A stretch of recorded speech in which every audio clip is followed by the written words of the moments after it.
नमस्कार साथियों, मैं हरिओम स्वागत करता हूं आपके अपने परिवार एचओ स्टडी ग्रुप में।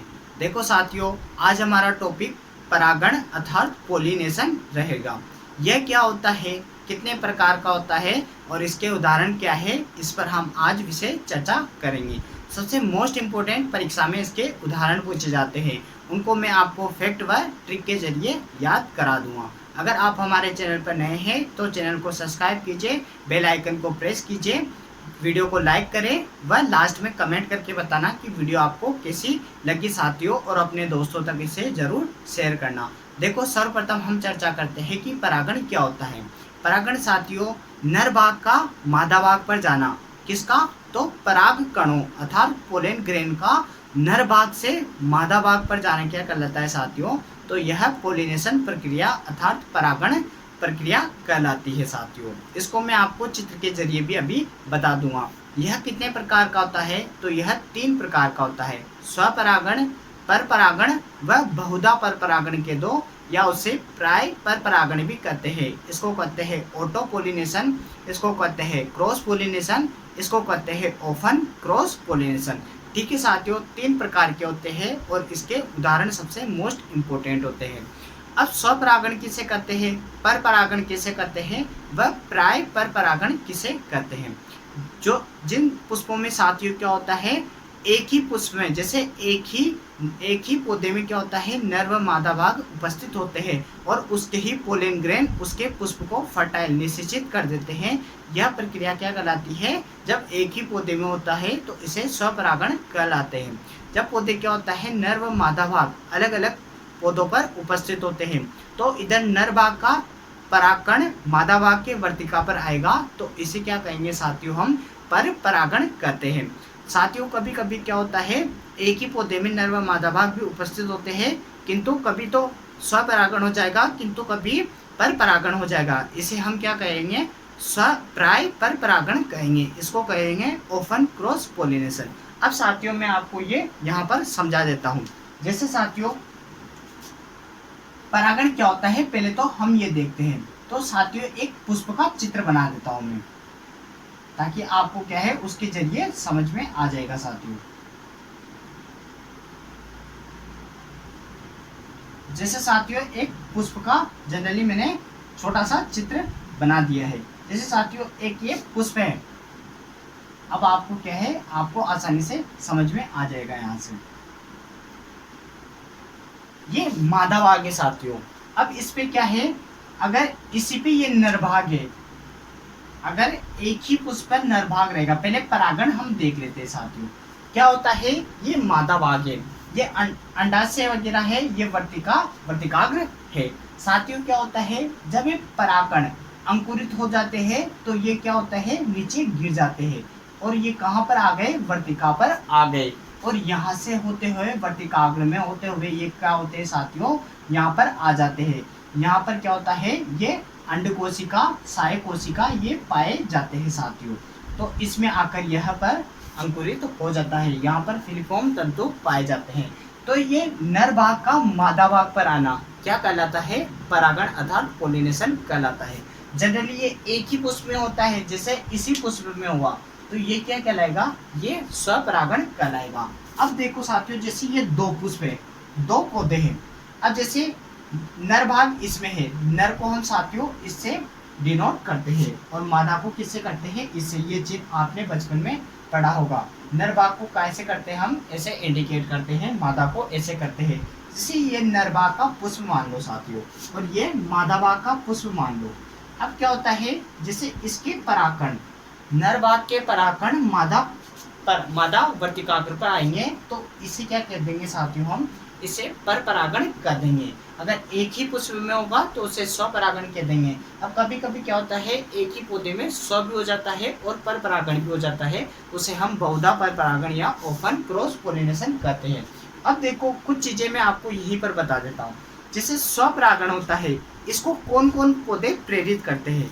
जिन कभी कभी क्या होता है साथियों, एक ही पौधे में दोनों लिंग उपस्थित होते हैं, जैसे नर व मादा भाग दोनों उपस्थित होते हैं, तो वह क्या करेंगे, वह स्वपरागण कर लेंगे। और कभी कभी क्या होता है, एक पुष्प कभी खिलता ही नहीं है, बंद रहता है, जिसे हम कहते हैं अन्योन मिल पुष्प, तो उनमें क्या होता है साथियों, कभी पर परागण नहीं होगा, उनमें क्या होगा, स्वपरागण होगा। और कभी कभी क्या होता है साथियों, नर व मादा बाग एक ही समय पे परिपक्व होंगे, तो इनमें भी स्वपरागण होगा। ये तो क्या होते हैं, ये स्वपरागण को प्रेरित करते हैं। और पर परागण को कौन कौन प्रेरित करता है, जैसे एक ही बाग में नर व मादा, कभी कभी क्या होता है, दो अलग अलग पौधों में नर व मादा बाग का उपस्थित होना, ठीक है। पर कभी कभी एक ही पौधे में होते हैं, किंतु वहां पर समान टाइम पे मेच्योर नहीं होते। नर व मादा बाग में क्या होता है, भिन्न काल परिपक्वता होती है। इनमें तो क्या होता है, स्वपरागण में तो समान परिपक्वता होती है, इनमें भिन्न काल परिपक्वता होती है।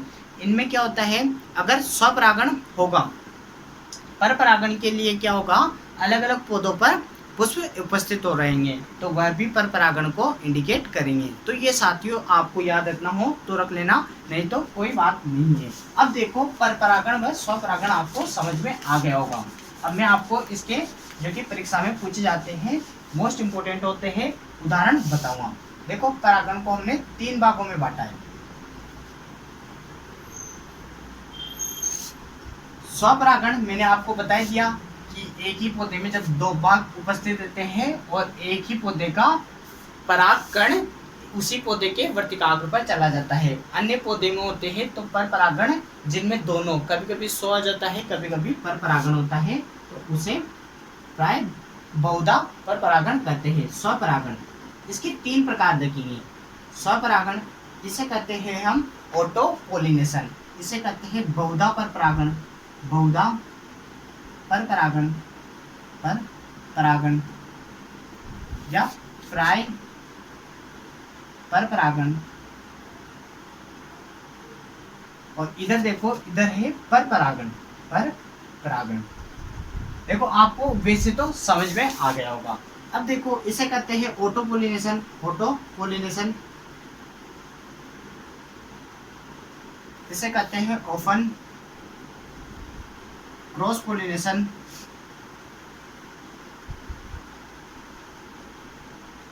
और इसे कहते हैं क्रॉस पोलिनेशन। तो हिंदी और इंग्लिश दोनों में मैं आपको समझा दूंगा, ठीक है साथियों। ये मैंने 3 प्रकार लिख दिए। परागण के कितने प्रकार हो गए, परागण के 3 प्रकार हो गए। इसके मोस्ट इंपोर्टेंट देखो, सबसे बेस्ट, सबसे ज्यादा तो पूछे जाते हैं उदाहरण, तो आपको परिभाषा आप याद रख लेना। इसके उदाहरण को मैं आपको ट्रिक के जरिए व फैक्ट के जरिए आपको बता देता हूँ साथियों कि इसके उदाहरण क्या क्या है। अब देखो ग्रेमनी परिवार है, ग्रेमनी फैमिली के उपनाम क्या क्या है, तो इसको घास परिवार भी, घास फैमिली भी इसी को कहते हैं, और इसको पोएसी भी इसे कहते हैं, पोएसी। तो ये भी आप ध्यान रखना साथियों, ठीक है। ग्रेमनी परिवार में क्या होता है, C3 पादप होते हैं व C4 पादप होते हैं। ये कौन कौन होते हैं और इसके उदाहरण क्या क्या है, ये आपको आगे भी याद रखना है, आगे भी कई बार आएंगे। तो C3 पादप क्या होते हैं, जैसे गेहूं, जौ, जई व चावल, ये किसके उदाहरण हैं, तो यह C3 के उदाहरण हैं। जिन पादपों में प्रकाश संश्लेषण के दौरान C3 चक्र चलता है उन्हें C3 पादप कहते हैं, और जिनमें C4 चक्र चलता है उन्हें क्या कहते हैं साथियों, तो C4 पादप कहते हैं। ज्वार, मक्का, बाजरा व गन्ना अर्थात शुगर केन, तो इनमें क्या होता है, इनमें C4 चक्र के उदाहरण हैं। इनमें क्या होता है, C3 साइकिल चलता है, इनमें C4 साइकिल, इसे क्या कहते हैं, क्रेब चक्र भी कहते हैं। इसे हेस व स्लेश नाम के वैज्ञानिक ने खोजा था, इसलिए इसे हेस व स्लेश चक्र भी कहते हैं। ये आप प्रकाश संश्लेषण अर्थात बायोलॉजी में पढ़े हुए, अपने तो जितना काम का है उतना हम यहाँ पर देखेंगे। अब देखो मैं आपको यहाँ पर एक चीज बता रहा हूँ, इनके उदाहरण, ये आपको आगे भी याद रखना है। C3 पादप होते हैं, उनमें क्या होता है, उनमें सभी में स्वपरागण होता है, और C4 पादपों में क्या होता है, मोस्टली, किंतु एक को छोड़कर, किसको, तो ज्वार को छोड़कर मोस्टली सभी में क्या होगा साथियों, इनमें क्रॉस पोलिनेशन होता है अर्थात पर परागण होता है। ये आपको ध्यान रखने हैं। तो ये गेहूं, जौ, जई, चावल में तो क्या होगा, स्वपरागण होगा। मक्का, बाजरा व गन्ना में पर परागण होगा। तो इसमें क्या होगा साथियों, इसमें बहुधा पर परागण होगा। तो हम इसके उदाहरण लिख लेते हैं। देखो सर्वप्रथम तो हमने क्या की, फसलों की बात की, फिर हम फलों को भी देखेंगे व सब्जियों को भी देखेंगे, क्योंकि एग्जाम में कई दफा क्वेश्चन पूछ रखा है। तो ये आपको अच्छे से याद करना है, अपना प्रश्न सही करना है। गेहूं, जौ, जई व चावल। जैसे गेहूं, जौ, जई, चावल, इनमें क्या होगा साथियों, इनमें स्वपरागण होगा। इसको मैं आशा करता हूं आपने लिख लिया होगा। और इधर क्या होगा, इधर ज्वार आएगा। उदाहरण क्या आएगा साथियों, ज्वार। और इधर उदाहरण देखो साथियों, इधर मक्का, बाजरा व गन्ना। इनमें क्या होगा, इनमें पर परागण होगा। अब एक और चीज देखो साथियों, सेकंड उदाहरण, पहले नंबर पे तो हो गए। अब देखो लेग्यूमिनेसी फैमिली, लेग्यूमिनेसी परिवार। तो पहले तो आप मुझे कमेंट करके बताओ कि लेग्यूमिनेसी परिवार क्या होता है। लेग्यूमिनेसी परिवार की जड़ों में राइजोबियम नामक जीवाणु पाया जाता है, जो नाइट्रोजन स्थिरीकरण करता है और मृदा को फर्टाइल अर्थात उर्वरित करता है। तो वह फैमिली क्या कहलाती है, लेग्यूमिनेसी परिवार कहलाता है। अब देखो साथियों, इसमें उदाहरण क्या क्या आते हैं। इसमें क्या है, खरीफ और रबी। आप इसके उदाहरण एक साथ लिख लो। जैसे मूंग, मोठ, उड़द, चौला, चना, मटर, मसूर, जितने भी लेग्यूमिनेसी फैमिली है। किंतु इसमें भी एक अपवाद है साथियों, अरहर, पिजन पी। अरहर में क्या होता है, अरहर में बहुधा पर परागण होता है। और बाकी संपूर्ण लेग्यूमिनेसी फैमिली में क्या होता है साथियों, तो वह स्वपरागण होता है। चाहे तो आप उदाहरण लिख लो या यहाँ पर यूं लिख लो, लेग्यूमिनेसी परिवार में आपको उदाहरण लिख देता हूँ। मूंग, मोठ, उड़द, चना, मटर, मसूर, जो भी उदाहरण है आप यहाँ पर लिख देना साथियों। लोबिया वगैरह जितनी भी दालें हैं, सोयाबीन, इनमें क्या होगा साथियों, तो इनमें क्या होगा, स्वपरागण होगा। किंतु अपवाद स्वरूप किसमें, अरहर में क्या होगा, अरहर में बहुधा पर परागण होगा। ये भी आपको ध्यान रखनी है साथियों, ठीक है। और आप एक और यहाँ पर मोस्ट इंपोर्टेंट याद रखना, कपास में क्या होता है साथियों, तो कपास में भी बहुधा पर परागण या ओपन क्रॉस पोलिनेशन पाया जाता है। अब देखो आगे देखो साथियों, सोलेनेसी परिवार, सोलेनेसी परिवार। अब हम सब्जियों की बात कर लेते हैं। सोलेनेसी परिवार में कौन कौन इसमें आते हैं। तो सोलेनेसी परिवार में क्या होता है साथियों, कौन कौन आते हैं, पहले मैं आपको यह बता देता हूँ। आलू, टमाटर, मिर्च, बैंगन व तंबाकू। ये सोलेनेसी परिवार के उदाहरण है। अब इनमें देखो, इन दोनों में स्वपरागण व इन तीनों में क्या पाएगा, बहुधा पर परागण पाया जाएगा, या प्राय पर परागण या ओपन क्रॉस पोलिनेशन। तो ये दोनों उदाहरण आप यहाँ पर लिख दो और तीनों उदाहरण आप यहाँ पर लिख दो, ठीक है साथियों। तो इसके उदाहरण देखो, इसमें आ गया आलू टमाटर। आलू टमाटर का उदाहरण किस में आ जाएगा, स्वपरागण में आ जाएगा। और इधर लिख दो साथियों आप मिर्च, बैंगन व तंबाकू। इनमें क्या पाया जाएगा, तो इनमें ओपन क्रॉस पोलिनेशन पाया जाएगा, ठीक है साथियों। अब देखो पर परागण के उदाहरण। पर परागण में कौन कौन सी सब्जियां पाई जाती है। पहले आप ये भी ध्यान रखना, जितने भी खुशबूदार पादप है साथियों, जिनमें भी खुशबू आती है, उनमें भी क्या होगा, उनमें कीट आएंगे और कीट इधर के इधर ले जाएंगे, परागणों को वर्तिकाग्र पर ले जाएंगे। तो जितने भी खुशबूदार पादप है उनमें क्या होगा, उनमें पर परागण होगा। जैसे देखो आप सौंफ, धनिया, जीरा, सूरजमुखी, इन सभी फसलों में क्या होगा साथियों, तो इनमें पर परागण होगा। अब इसमें सब्जियां देखो, इसमें सभी कोल क्रॉप्स में कोल फसलें और सभी कुकर बीट्स में साथियों, कुकर बीट्स में क्या होगा, तो इनमें पर परागण होगा। कोल क्रॉप किसे कहते हैं, तो गोभी वर्गीय, जैसे पत्ता गोभी, फूल गोभी, घाट गोभी, ब्रोकली वगैरह ये हो गए। और इसमें क्या हो जाता है, खीरा, ककड़ी तरबूज वगैरह, इनमें क्या होता है साथियों, इनमें भी पर परागण पाया जाता है।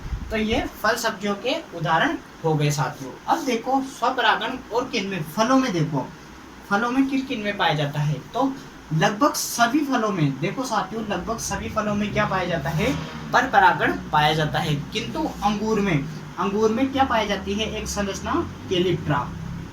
कैलिप्ट्रा क्या होता है सर, तो ये मैं आपको बता देता हूँ। इसके पुष्प पर क्या होता है साथियों, तो इसके पुष्प पर एक टोपीनुमा संरचना होती है। इसी के कारण क्या होता है, इसमें स्वपरागण होता है। और बाकी जितने भी फल वृक्ष हैं उनमें क्या होगा, पर परागण होगा। जैसे आम हो गया, आम, अमरूद, पपीता, केला, इनमें क्या होता है, इनमें पर परागण होता है। और खजूर भी आप ध्यान रखना, खजूर में क्या होता है, हस्त परागण होता है, जो कि मानव के द्वारा, वो भी पर परागण का ही उदाहरण है। ये आपको ध्यान रखना है साथियों। अब देखो इधर कौन कौन से उदाहरण है, ये एक बार आप नोट करो, फिर मैं आगे आपको बताता हूँ साथियों। एक बार आप इसे नोट कर लो, फिर कुछ स्पेशल उदाहरण मैं आपको बता देता हूँ साथियों।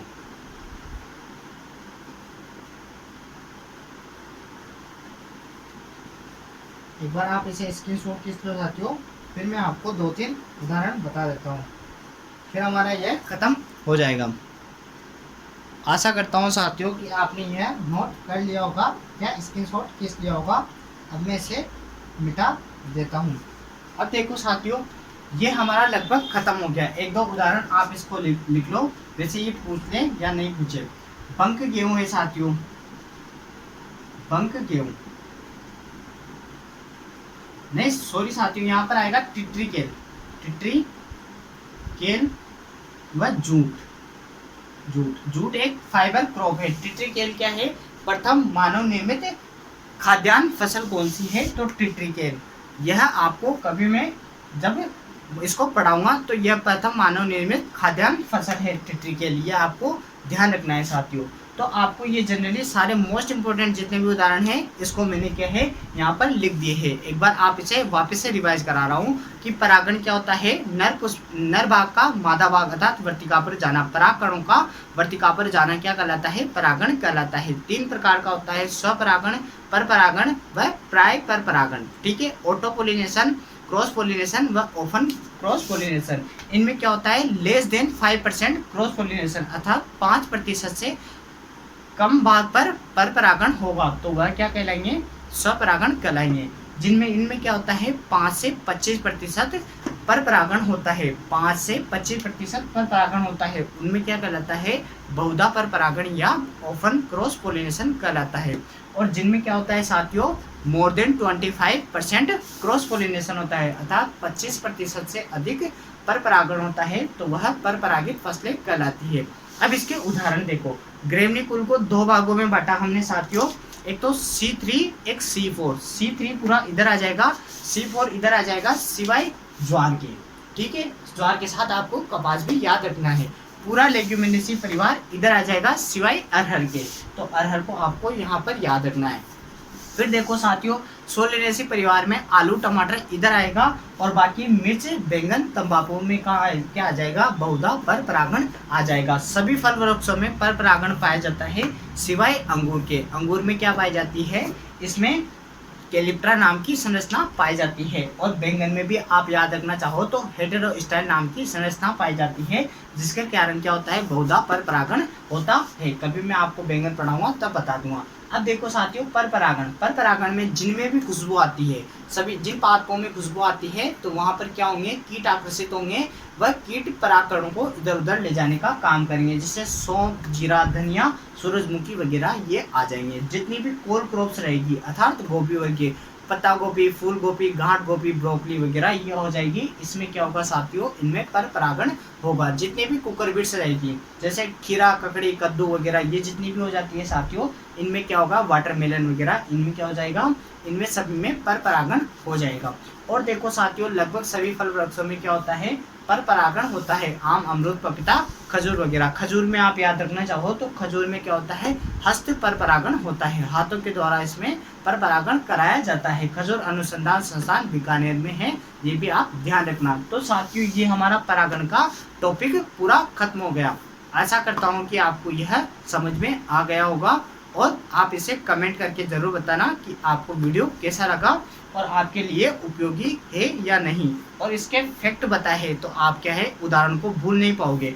यूँ याद रखते हो ना साथियों, तो यूँ तो क्या है भूल जाते हैं, वैसे नहीं भूलोगे। तो आशा करता हूँ कि आपको समझ में आया होगा। आप चैनल को ज़्यादा से ज़्यादा लाइक करें, अपने दोस्तों तक ज़्यादा से ज़्यादा शेयर करें, कमेंट करके बताएं कि आपको वीडियो कैसा लगा। चैनल को सब्सक्राइब करना न भूलें। इसी के साथ मैं अलविदा लेना चाहूँगा। जय हिंद, जय भारत, धन्यवाद साथियों।